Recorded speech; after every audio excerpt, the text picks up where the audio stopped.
Wendy and I are excited to talk with you about tonight's book. Not only is it about a place that I love, uh, and anything ocean related, I am definitely in for that.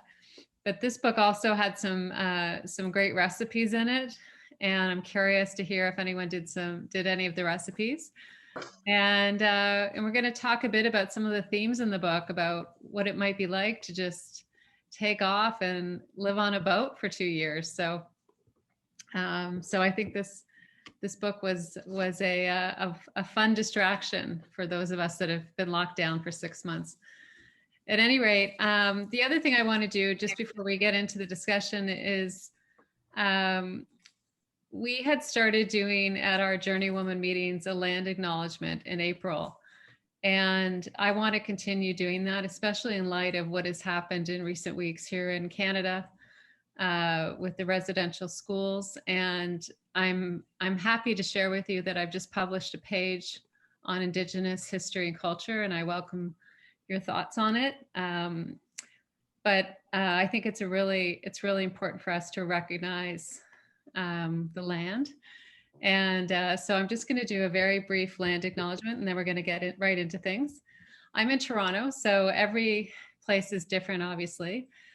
But we acknowledge the land that we are meeting on is the traditional territory of many nations, including the Mississaugas of the Credit, the Anishinaabe, the Chippewa, the Haudenosaunee, and the Wendat peoples, and is now home to many diverse First Nations, Inuit, and Métis people. We also acknowledge that Toronto is covered by Treaty 13 with the Mississaugas of the Credit. And we have on our site now resources to create land acknowledgements for anywhere in the world. So the pronunciation takes a little time to get good at, which I'm not good at, but it's practice. So anyways, got to take the first step. Anyways, Wendy, do you want to kick us off and get us going on this? Sure. So in The Embarrassment of Mangoes, a couple of things. First, I'll start a little bit about the author. I don't know a lot about her. Even doing research on her, there's not a lot out other than she is Canadian. And she and her husband, Steve, were both working at a magazine. They did take 2 years off to do this book. Well, they took 2 years off, not necessarily to do this book, but this book came out of their first 2 years off. They have since done it a couple more times. So she has a second book that's called I think it's called The Spice Necklace, which is again about their second journey down to the Caribbean on Receta. And it also has many recipes in it as well. She is a food writer and a travel writer, and that's about all I know about her. But I will say, the book itself, for me, I found it, I loved the book. There were parts of it that I thought a little slow, but a couple of things just in terms of my past. I've never spent 2 years on a ship, or on a sailing ship, but I've spent a couple of weeks sailing up into the northern US off the coast of Maine and southern Canada for 2 weeks. And although I'm not a sailor and I tend to get seasick, so I probably will never be a sailor, a lot of the things that she said reminded me of that trip. Just in terms of the rocking of the boat and how small the galley was, and getting up and hoisting the sails, and those kind of things really brought back a lot of memories to me. There were several sections that I like. Of course, I love it when somebody's talking about, you all know this about me by now. I like it when somebody's talking about the culture and the people.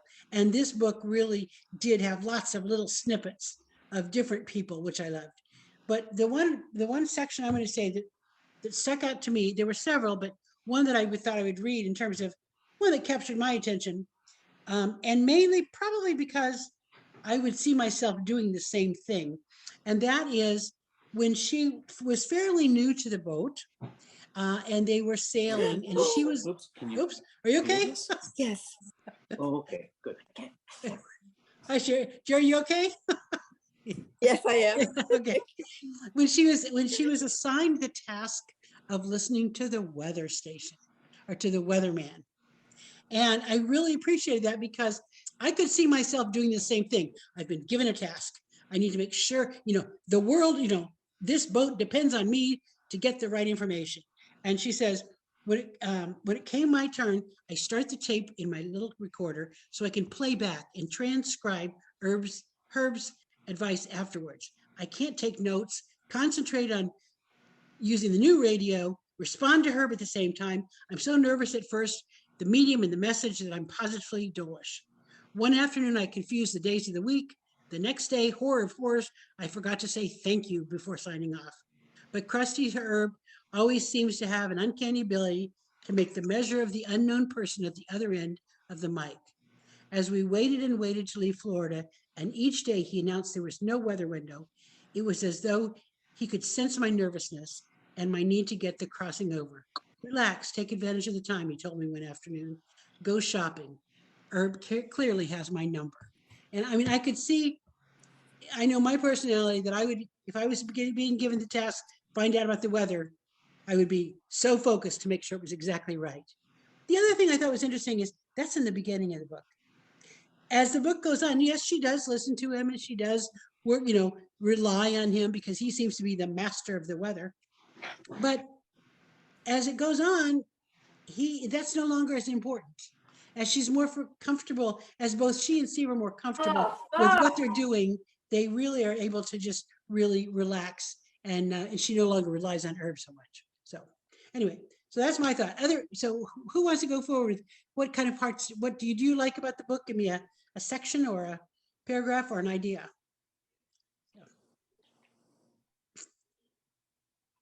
Let's see, Lori Smith, you want to go first? Sure. I spent a couple weeks around Andros Island in the Bahamas on a sailing ship. In fact, my background is the ship that we were on. And I'm not a big sailor either. I did it for the kayaking in between the islands and the other things. But one of the things that I liked the book, I thought parts of it were hard to get into, but once they started sailing, I thought that was good. She really didn't hold back with things that were difficult, or, sometimes you read books and it's like, oh yeah, this was a little hard, but this was okay. And, and they really gloss over everything. I mean, she laid it out in intimate detail about, certain things. And I just think it made it seem more realistic, because something like that is never going to be wonderful 100% of the time. Right. And I really enjoyed hearing about the people and the different islands and the culture and how the history. I thought that was really interesting. Good. Okay. And I saw somebody else had their hand raised. Patricia Clark. Yes, I was just going to say I love this book, and part of it is because my father did the exact same thing. Oh. And I never got that opportunity. I was in college when my father decided to pick up and sail south. He had a 45-foot sailboat out of Texas, and I've always imagined what his life was like on that, because I never got to experience that. And so that's another reason that I really enjoyed it, because my sailing has never been more than 30 miles offshore of Texas. So it's a totally different thing to be out in the middle of the ocean. And I especially enjoyed reading the parts about where they were sailing. I think it's the Puerto Rican Trench, where they had that horrible crossing, both going and coming. And just remembering my father talk about times when the sailing is really bad and really scary. And I thought, oh my gosh, I don't know if I could ever do that. I mean, my friends think I'm adventurous, but I look at what she did and I'm like, I don't know if I could ever do that. So, but anyway, I loved the book. Okay. Someone else. Other thoughts? Yeah, Mary Burke. And then Jane after Mary. Oh, you're on mute, Mary. There you go. I always like the human connections, and I love the one where the boy is over to the boat and asks about the bread, and should, could he come back for the bread? And they put the trust in him. Is he going to come back? So that was one human connection. And, we see those all around the world, but that's what I love. And I love I hate to sound stereotypic Caribbean, but, what was the saying? Oh, nobody move, nobody get hurt, just laid back. And she wasn't wearing a watch many of the times. So that, that made me feel, wow, this is the Caribbean. Yeah, right. Okay, Jane Cloud. First, I apologize. I only got the book on Monday, so I'm not even half through, but I really identified with it. 12 years ago, I did a 13-day sailboat cruise from Nassau. And we spent 5 days in port because of repairs that needed to be done. And it was a bit frustrating. We wanted to be out there on the high seas and all that. And it was a sailboat, but we more often went under motor. So, the things that she's saying, it would be so nice to be sailing, but we're motoring and we're stuck in port. So I really did identify with it. And we got as far as, the first 8 nights of what they did on their trip. But I remember Hog Island and a few other places that we visited as well. So I liked it, and I will continue reading it after this conversation for sure. Good. Anyone else some thoughts? Joan Patrick. You're on mute. Yeah. Agree that she didn't sugarcoat it at all. This was not a fairy tale. And actually, for the first third of the book, where she was anxiety and fears, I wondered, why did you ever go on this? But then as she gained her confidence, and we could see her enjoying it. And although I'm not envious of her, I really appreciate what she did. That I don't think I could ever go on that type of an adventure. Good. Anyone else? Karen Schwartz. So I also really, really liked the book. And one of the things that I liked was the growth that you saw in her from the beginning to the end. And that one of the last chapters, she talks about how, all the things that she discovered that she could do that she never thought she could do. And I liked reading about that. I think you are all incredibly brave. There is no way I would go on a sailboat. I get so seasick and so terrified and anxious. No, I could never do that. The other thing I liked about it is I've been to the Caribbean a number of times. This is a picture of Cuba in the background. And I've been to St. Kitts and Nevis and St. Martin and Cuba. Yeah. And I love the Caribbean. My last time, this will be a plug for Jazz FM for Torontonians. So Jazz FM does a jazz safari in 2 cities in Cuba. And it was the best trip ever, because you're sitting in bodegas, talking to jazz bands, listening to music, going to see different, crafts people, talking to them. Like, it was really one of those trips where I got very close to locals. And so anybody, you like jazz at all, when they start doing trips again, you want to go on the Jazz Safari to Cuba, because it was the best. And anybody else before okay, yeah, Jerry. And then Leanne. Okay, it's my turn. Okay, I was just going to say, I love the book too. I'm not finished it yet either, but I'm really enjoying every delicious paragraph of it. First of all, I think that the title is exceptionally good. I like The Embarrassment of Mangoes. It's such a cool title, it really draws you in.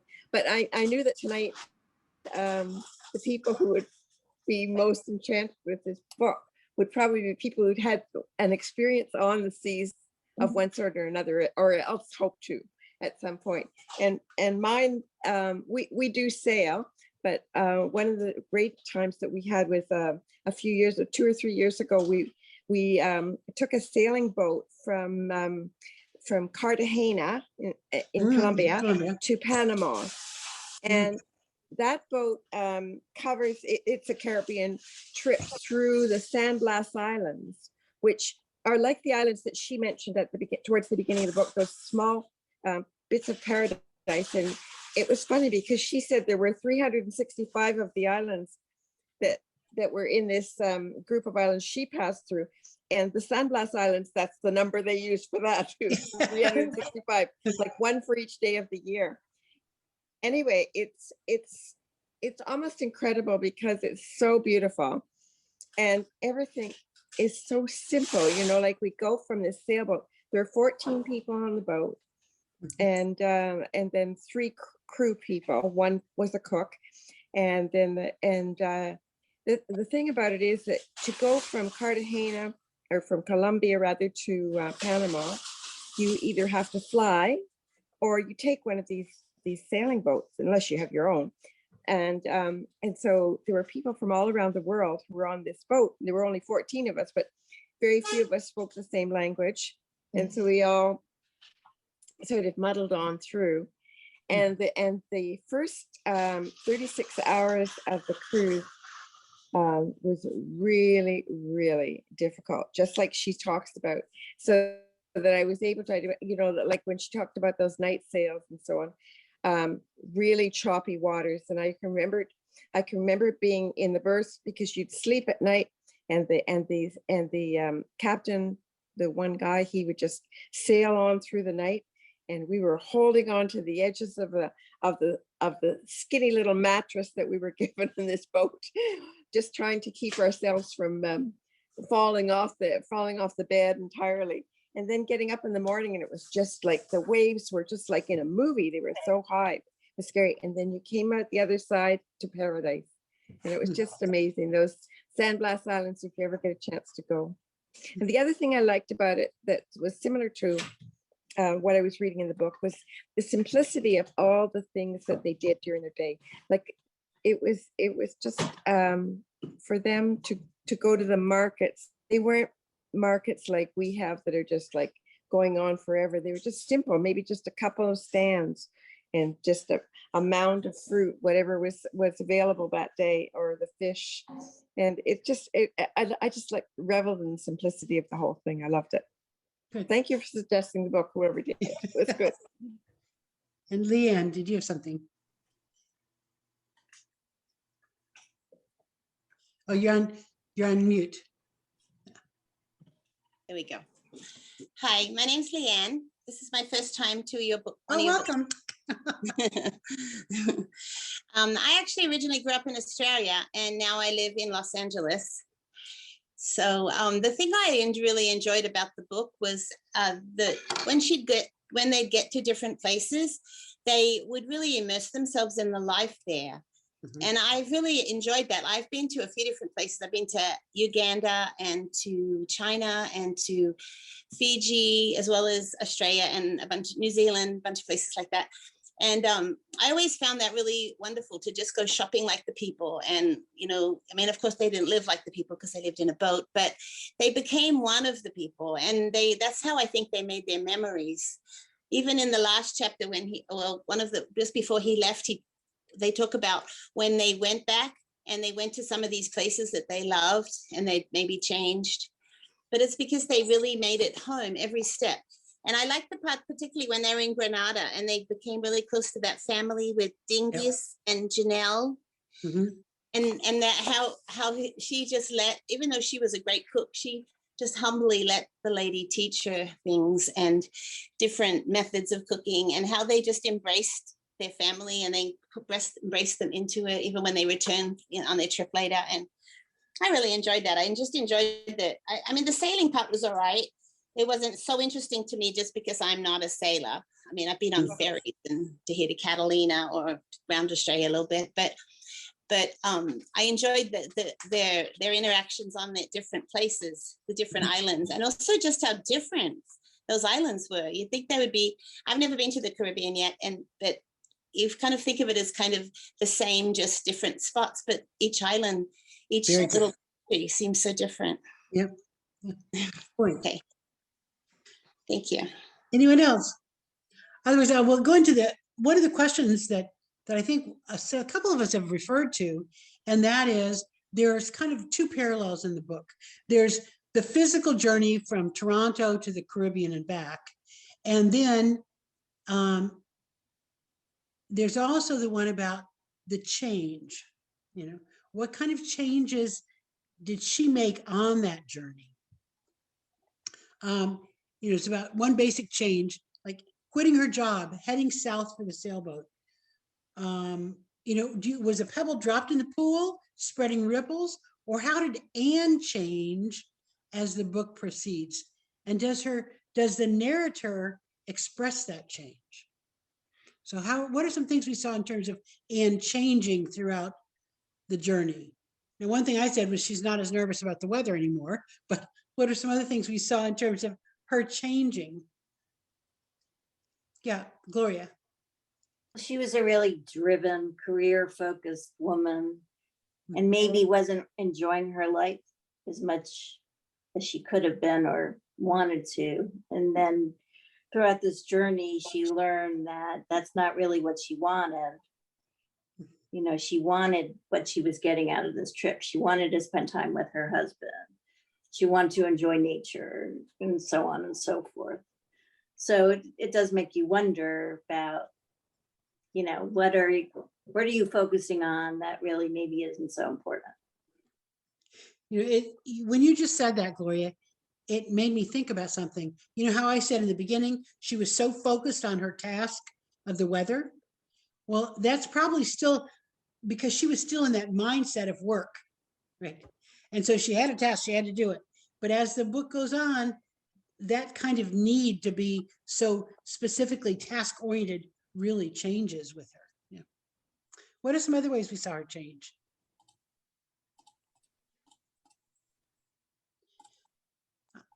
I know one thing I saw was, and I don't remember where it was, but at one point she said, she's all of a sudden she realized she wasn't wearing makeup, she wasn't doing her hair, And she wasn't wearing the clothes. She was just very, very, casual. So. And she wasn't wearing a watch. And she wasn't wearing a watch, right?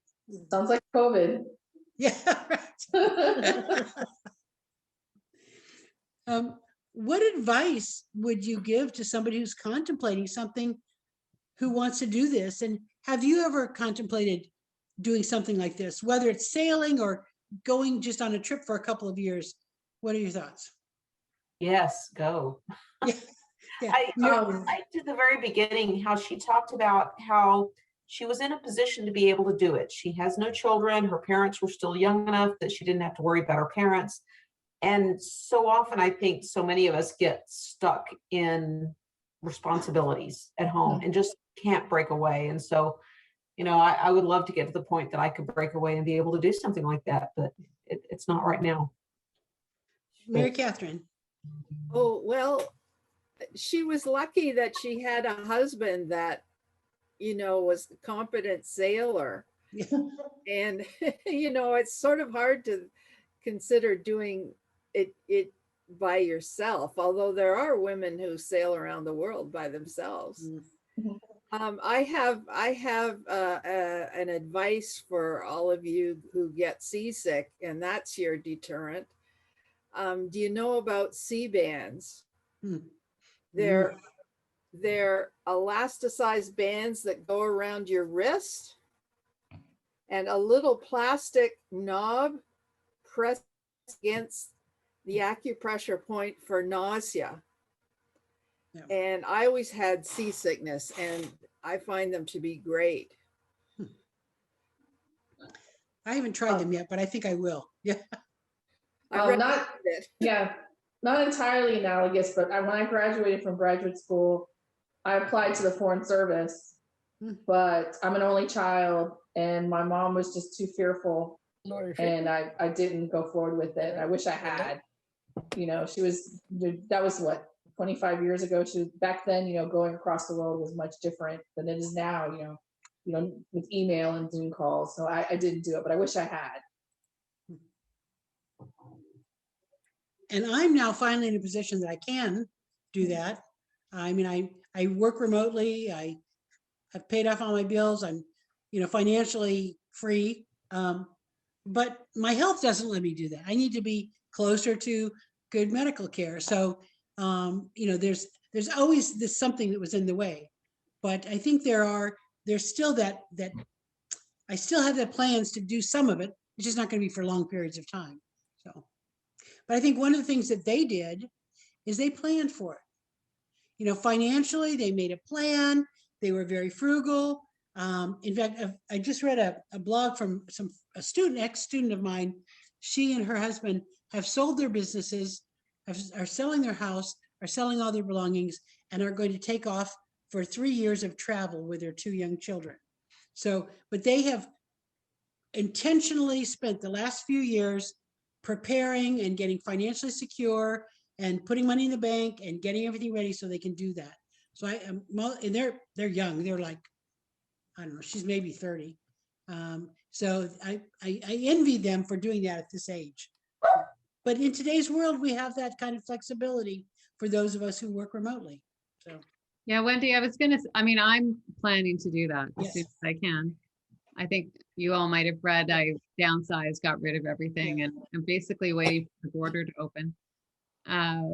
But, I've been talking to a lot of women lately who, especially women in their 50s, it seems, who are really rethinking, the rest of their life and making really good decisions or really interesting decisions around where they live and how they live and the jobs they have. And one of the things we've learned with the pandemic is you can work from anywhere. You don't have to be tied to a city. You don't have to even be tied to a country anymore. So as long as you've got Wi-Fi, so I think we're going to see some really interesting shifts happen in the next little while as people reprioritize. And when I think of travel, I think won't just be something people do when they can. I think it will become integrated in a much deeper way into our lives. At least that's what I hope.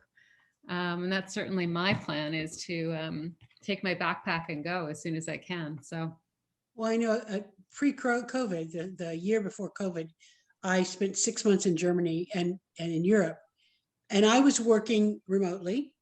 I was teaching, so I did some teaching, but I was working remotely. The nice thing about going to Europe to do that, for those of us in Canada and the US, is you can have the whole day to do whatever you want.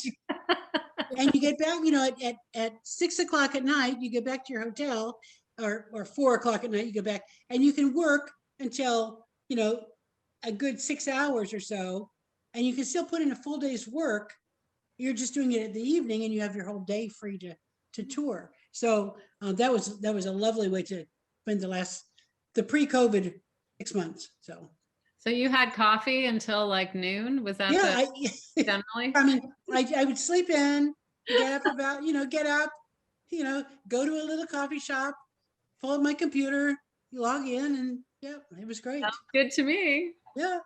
So a lot of my pictures in Croatia, for example, are me just sitting at a coffee shop, coffee table, and with my computer on my lap, so.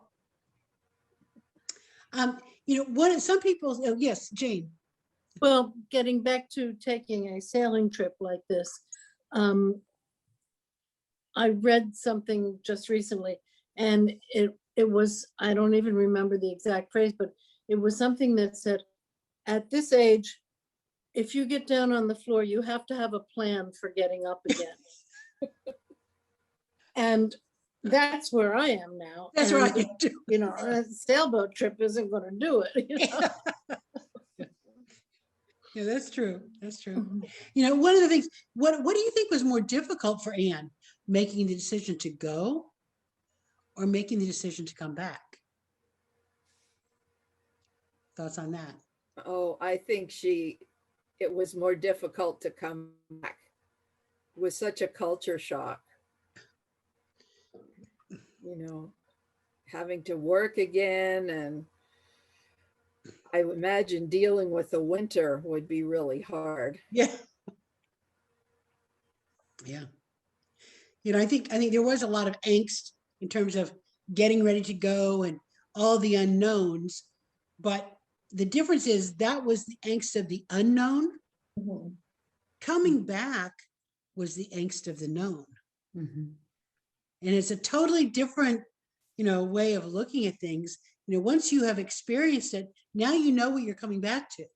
And that makes it's a different kind of hard. The unknown is kind of, we can all be fearful or a little nervous about the unknown, but it's much scarier to confront the known. That reminds me of the pandemic. I mean, going into the pandemic, the angst, but now we're coming out and there's angst because we don't want to deal with all the crazy people out there. That's such a good point. One other thing about coming back, I went to Europe for the summer when I was 27, and coming back was really hard because you had to interact with people who had no idea what you'd been through. You know, and you just felt totally alien. Yep. Yeah, my first time to Europe, I was gone for 3 years, and coming back was a shock. Yeah, for sure. Yeah. I think I'm sort of inoculated against culture shock because when I was 8, we moved from Cleveland to Key West. Yeah. So like all the other, like I sort of dealt with that really young, so I'm sort of used to it. Now I think I have more of a, I have like itchy feet. So as a kid, we never traveled. We were too poor, but we moved all the time. So now, you know, that more financially secure, that itchy feet, I travel. Right. You know, for Ann, sailing is kind of an escape, but she also says that her passion for travel is connected to cooking. She says the door it opens to new tastes, new ingredients, the new ways of preparing food. You know, my favorite place to buy souvenirs when I travel is the local grocery store, the marketplace. And she says, for me, cooking is more than putting it on the table. It's a way of unwinding after a hard day, sharing with family and friends, and escaping to places when I can't leave. Now, how do you feel about that? I'll tell you myself, I'm not a cook, but when I travel, a big part of it is the food. It is tasting the new foods, trying the new, you know, it is the new taste, the new ingredients, the new way the food is prepared, not necessarily that I prepare it, but that it is prepared. So to me, the food is really a strong thing. That's part of that escape to me. That's part of what is travel to me, is indulging in the local foods. So what are your thoughts in terms of cooking when you're traveling or foods when you're traveling?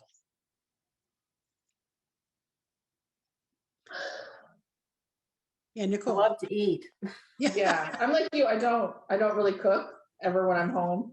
My mom's retired. She cooks for me. But when I travel, it is a lot about the food. And, you know, it's to be adventurous. And that's one of the reasons I like traveling solo, because a lot of people are more conservative about it. And I like to go where there's like local people, and I might not even know what I'm eating because no one speaks English, and, you know, and I'll give it a try. So yeah, it is a big part, I think. And plus people are so like in the book, you know, they're so proud of their food and they want to share it with people pretty much anywhere you go. And even though I'm not a big like seafood eater or whatever, you know, they appreciate you try it, and, you know, you have that, you know, that willingness to try it. Cause I think a lot of times, a lot of Caucasians aren't as super adventurous.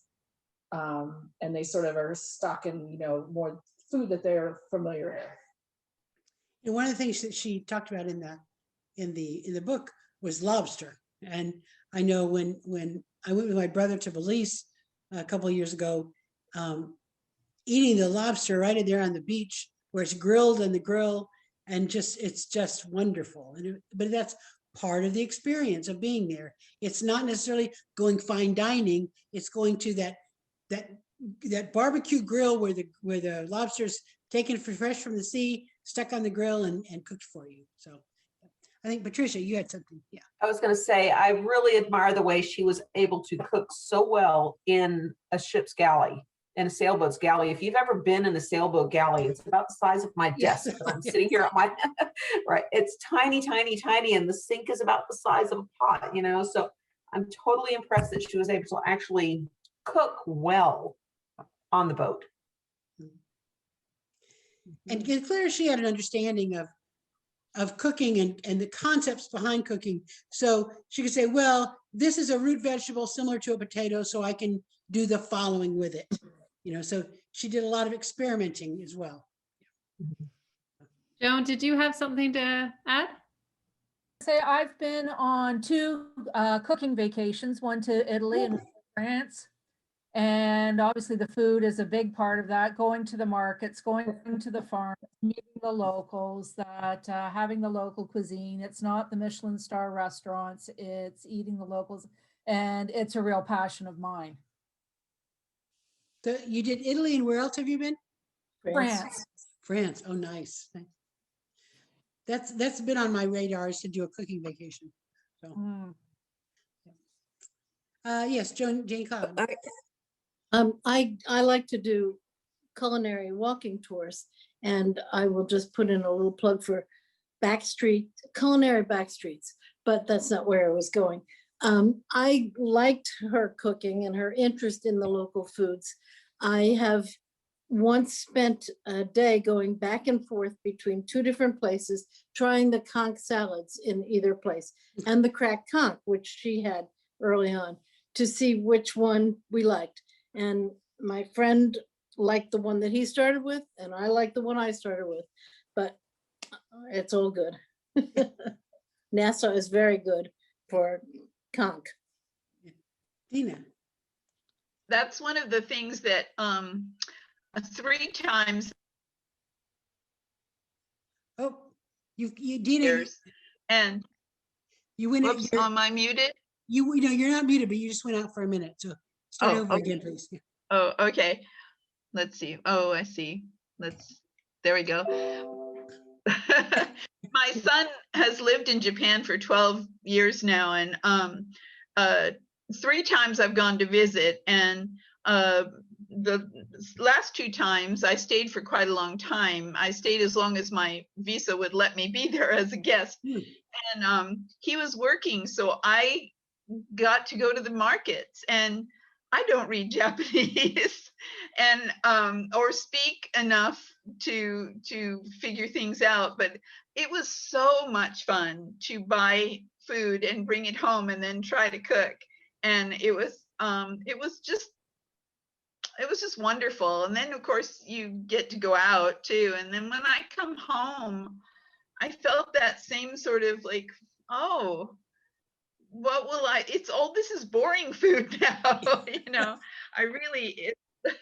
the first time I bought rice, I came home or back to his apartment and cooked it, and it wasn't rice, it was barley. So and I bought cans of things that were very strange, but it's just a lot of fun. I enjoy the local markets, and then you get to understand what you're doing. It's a lot of fun. I've always been a real purveyor of local markets. When I was attached to Latin America in my job, and I spent a lot of time in Latin America, one of the things I would do, even though I was not cooking, I would ask to be taken to a grocery store. And I love to walk through particularly the fresh fruits and vegetables area and really see all the differences, you know, and bring some of those back to my hotel room and use those, because what is in season, you know, we in the US and Canada as well, we sort of forget about this whole idea of seasonal food. Right? Whereas she is very much on the trip, she's really into seasonal food. I liked it when there's the one vegetable grower that she goes up, she hikes up to get vegetables from, and she'll ask for something, and they'll say, well, no, we don't have it, you know, and she has to get whatever's available, right? And it's the same kind of thing as going to the farmer's market and getting that really fresh produce. When you start using that kind of seasonality to do your cooking, it changes the way you look at food somewhat. Hi, this is eating local, always eating local. Yep. Yeah. Hi, this is Maureen.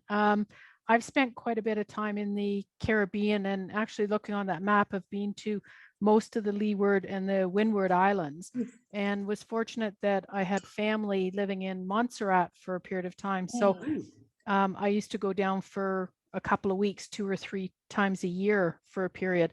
And going to the local markets was fascinating, because sometimes it was just somebody on the side of the road. But you had to also get used to cooking with what was available.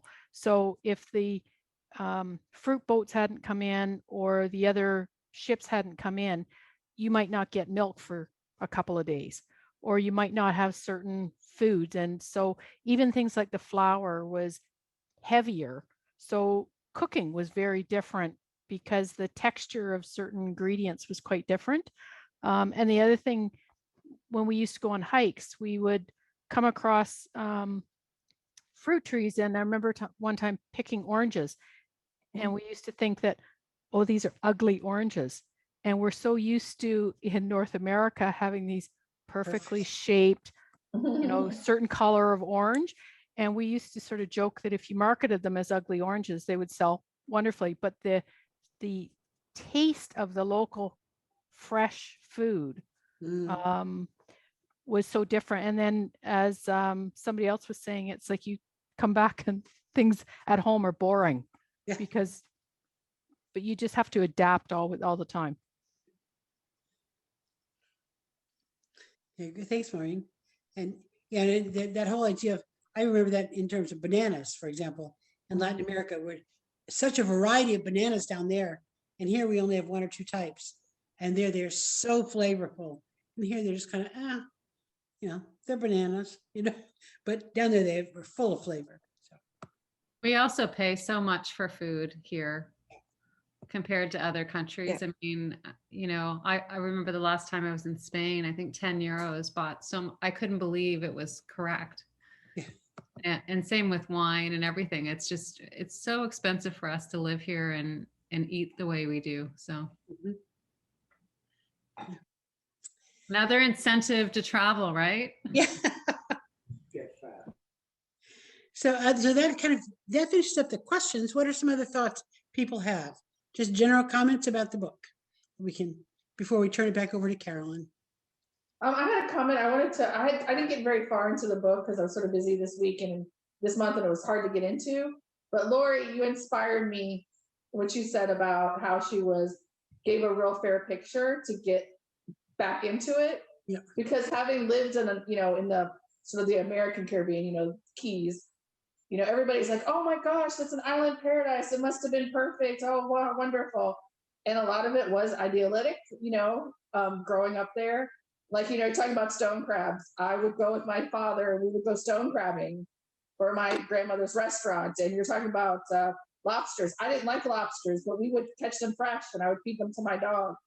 You had those kind of things, but you have the difficulties, I think, sort of Maureen was mentioning when you live in an island. No place is perfect. And I think a lot of people, when they talk about their travel, I think that's the difference what they say between a tourist and a traveler. Mm-hmm.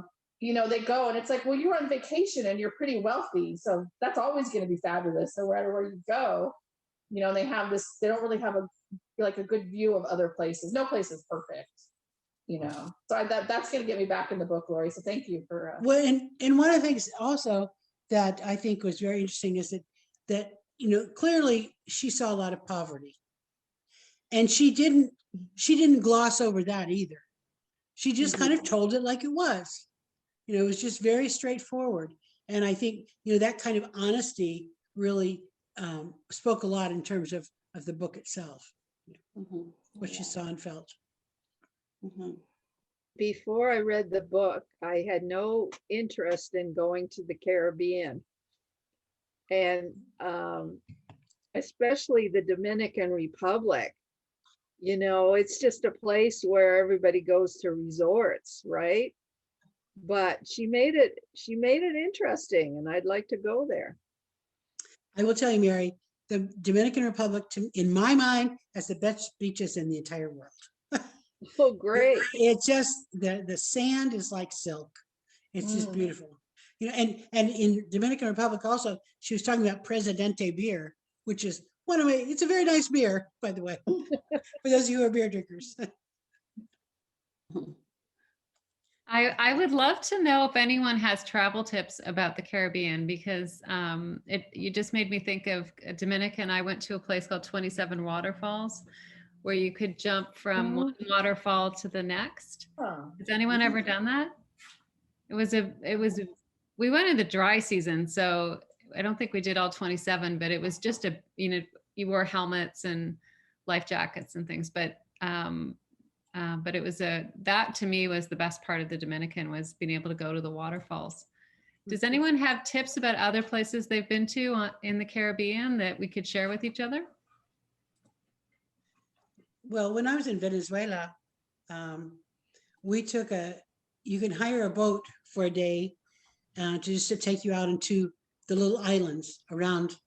And it was just beautiful. It's a crystal clear day, and the water is so clear, although there is corals, so you have to be careful about stepping on it. But it was just, we took the boat out, and there were about 20 of us. It was my work, it was a work trip. And we went out, and they had music, and we just were in our bathing suits, and they would drive a while, and they'd stop and anchor. We'd get out, we'd swim, and they caught fish. They took the boat to an island where they cooked it, and we just had the whole day of just island hopping, and it was just wonderful. Off the coast of Venezuela, between Venezuela and Maracaibo. Were you actually in Venezuela, or were you? Yeah, I was in Venezuela, which was not a very pleasant place to be at the time. Yeah. I mean, but on the weekends, because when I was attached to Latin America, we worked all week, and then on the weekends we would play. And so this was one of the weekends that we could play. So, yeah. Karen? So I was in St. Martin on the Dutch side, and I was staying at a resort because I was with 3 teenagers, and it was all you could eat. And that was the only way to feed them, was to be at an all you can eat resort. But we rented a car, and we got off the resort every single day and traveled all over the island and went to national parks and different beaches and things like that. So for me, the resort was important to feed the 3 hungry teenagers, but we didn't stay there, and we weren't stuck on it. We just, got in the van and went all over the place. Great. I went on a tour of Cuba, which was a lot different than staying in a resort. And there's so much culture there, music. And in Old Havana, the architecture it's fabulous. It's really an experience, but the food is no hell. Yeah. Did you go outside of Havana, Mary? Oh yeah, we went all over the island. Yeah, I was there last March, I guess. I went down to Cayo Coco and some of the newer areas. And that, I think they're trying to make Cuba into a culinary destination as well, and bring in chefs from around the world. And I visited a Kempinski resort, which is one of the, higher end resorts, and the food was just unbelievable. So I was in Cuba twice. One time, and as an American, it's a little more difficult to go. But one time I spent most of the time in Havana. We were able to get 1 weekend to the beach. The second time I spent my time in Guantanamo. You might as well be in a different country. Totally different. And Havana, for all the beautiful architecture that Guantanamo that Havana has, Guantanamo is pretty ugly, but the people are so wonderful. I mean, they just are very, very gracious people. So. Yeah, I was in Santiago de Cuba, and it's also another lovely, lovely city, very easy to get around, lovely galleries and music, and yeah, it was very nice. If anyone likes hiking, Dominica is beautiful. It's also got multiple waterfalls, and we just rented a little cottage in the North End, but rented a car and toured the entire island and just sort of did day trips. But Dominica is, and the people are wonderful, and it's very safe. So that's a place I'd highly recommend. I'm a little curious about Montserrat. Oh, Montserrat's an island that in the think it was 95 or 97, had the volcano. Right, exactly. Yeah. Yeah. So half the island, half the people left. People started to come back. It did start to rebuild, but because the southern part of the island is what they call the exclusion zone, when I was going there, a lot of the times it was completely closed. It's like a modern day Pompeii. Parts of it have reopened now, and you can go in on day trips into parts of that exclusion zone. But the more northern part of the island had been rebuilt over the next, say, 10 years after the volcano. I was down there one time when the volcano was becoming active again, and the sirens did go off one night, and it was a bit frightening. People around some of the other islands, like Antigua, they hear about the ash in the island, and they're a bit nervous, but it's a lovely island. If you want high-end resorts, it's not the place to go. It's a lot of bed and breakfast, a lot of renting of, say, a house, or there's 2 hotels, one that was closed for a period of time after the volcano. But it's just, if you want quiet and peace and hiking and getting to know the people and touring around, it's very different. It's not the typical commercial island of many of the other ones. Yeah, and I'm very curious because of the fact that so much of the island was covered with ash, and that is a modern day Pompeii. That fascinates me. Yeah, it's interesting. And they have a volcano or volcanologists. There's several of them that work there in monitoring. And so you can go on a tour of that area. But the locals, again, the hiking there is great as well. But it's a neat island. I think it's an overlooked island. Good, thank you. Okay, we're getting close on time. So Carolyn, I think I need to turn it over to you so you can talk about. I want to get Jane. You've had her hand up a couple times. Oh, sorry. Did I miss you? Part of it was Antigua and Montserrat. Part of it was Cuba. In Cuba, I went with the American Library Association, so we visited libraries, which was really cool. They're not in good shape, but I'm not sure where I was going to go with that, so I'll go back to Montserrat. In the 70s, my parents visited Montserrat. They rented a car, and they had a villa. And I remember my mother saying, when we went into the grocery store, they sold me the salt in a paper bag, a little bit of salt in a paper bag. And Dad had a flat tire, and I think he just was helpless and flagged somebody down who fixed the tire and sent him on his way. And what do I owe you? Nothing, don't worry. And it was a very friendly place back then. And he was often happy to say, I was there before the volcano was there. That's all. Anyone else? Any other tips to share? I'm going to put them in our next newsletter. Good. No? So in terms of this book, thumbs up? Did we like it? Yeah. Kind of a little relaxed jaunt through the Caribbean. You know, we'd all like to do it maybe if we had the seasick bands and lots of rum. That's great. I want to quickly welcome, there's 2 new people here tonight. We didn't get a chance to say hello at the beginning. So Leanne, I know you already said hi, but maybe you could just tell us a bit about you and where you're calling from. I'm calling from Los Angeles, just right in, kind of in the end of the San Fernando Valley. It's called La Tuna Canyon is where I live. It's really nice here. Like I said, I was from Australia. I grew up in Australia, and I actually went on some of those long-term trips that you had talked about. I went for 6 months in Australia to different places in a kind of a study thing. And then I came to America, and I lived here for a year. And then I went back to Australia. And anyway, throughout that time, I met the man that I married. And then I came and lived in America. And my goal was always to go to Asia. I really wanted to, but because his work was here, and then we ended up having 4 children, really my trips were all just to Australia. And so when my daughter, she became working with this organization that did philanthropic kind of work, and she ended up living in China. So when I was 50, I went to visit her in China, and I was so excited. I'm like, finally, I came, but when I was 19, I left Australia on my way to Asia, and 50, I finally got here. And I've traveled a lot since then in Africa, like I said, and I've been to Fiji, and I've been to some parts of Mexico.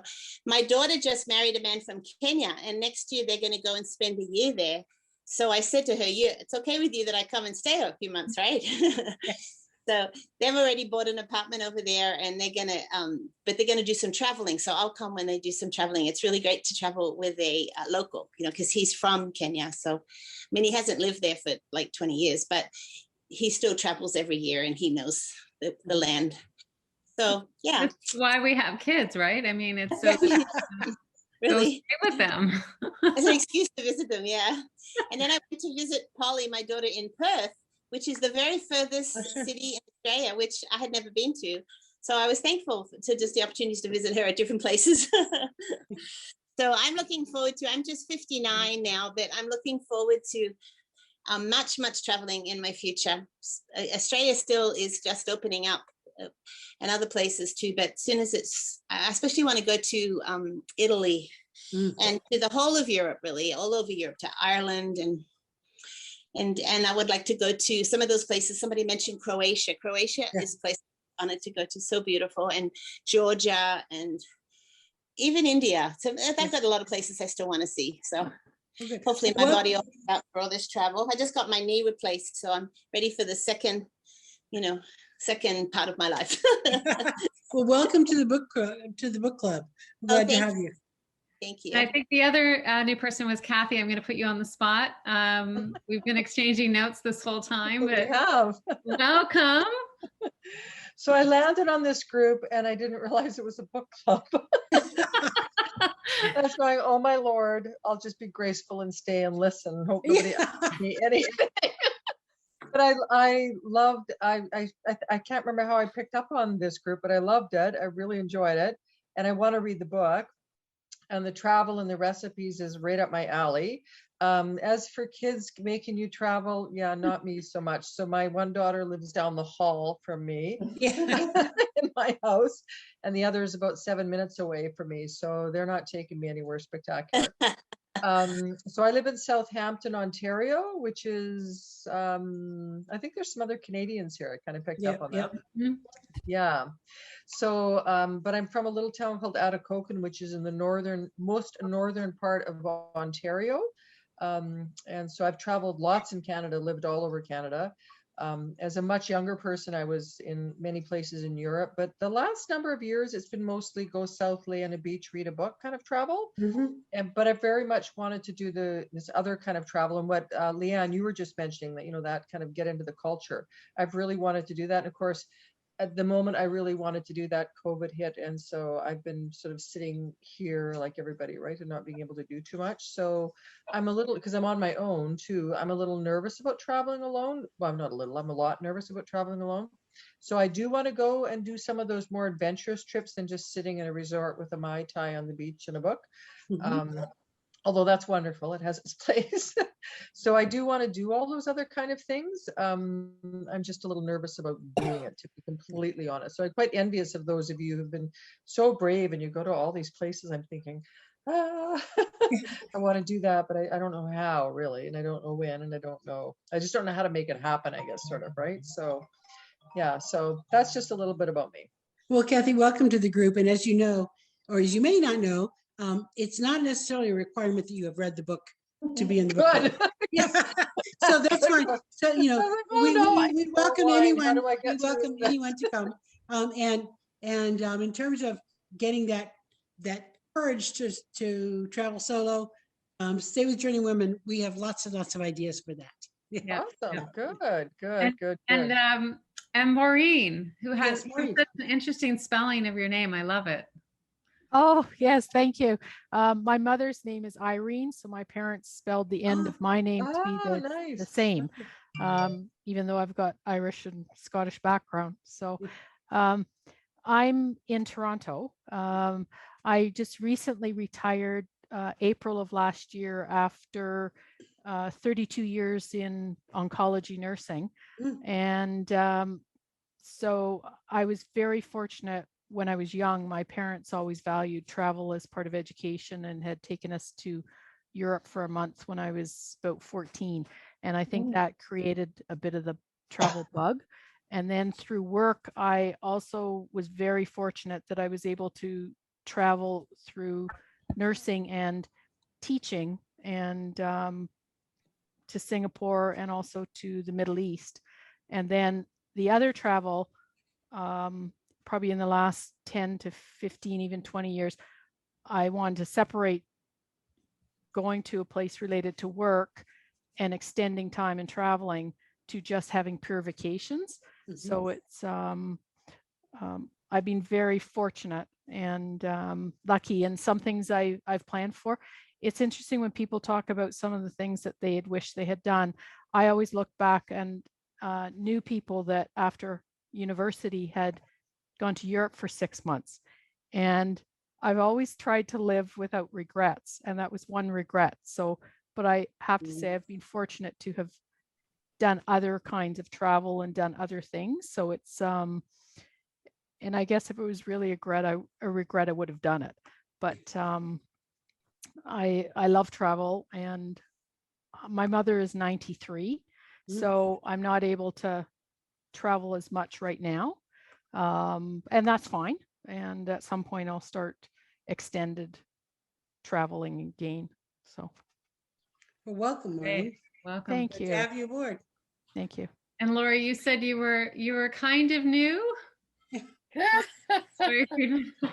Yes, well, I was a member of JourneyWoman years ago and then kind of dropped out. I don't know what happened, and just saw an email and decided to come back. So I'm glad I did. It just seems like such a nice group of women, and I love to travel. I travel and do photography up to 88 countries. And so just a few every year, and somehow they accumulate. And so it's a nice group to be a part of. Lori, I guess I forgot you were new because we talked about photography already and talked about doing a class on it and everything. So, and Lori, where are you located, Lori? Where are you located? Oh, where do I live? In Davis, California. Okay, Davis. Okay. Near Sacramento. Yep. Yeah. Great. Well, I know we've gone a little over. I apologize for that. So our next book is about Greece, a house in Corfu. I have it by my nightstand. I'm ready to start it. And then I put a link for Wendy and I have been working on the books for the whole rest of the year. And what we've done in line with our once in a lifetime travel experiences that we're talking about right now is the next three. So August, September, October are aligned with that. So we have the Camino, Antarctica, and oh my goodness, I just forgot the third place. Tanzania. Yeah.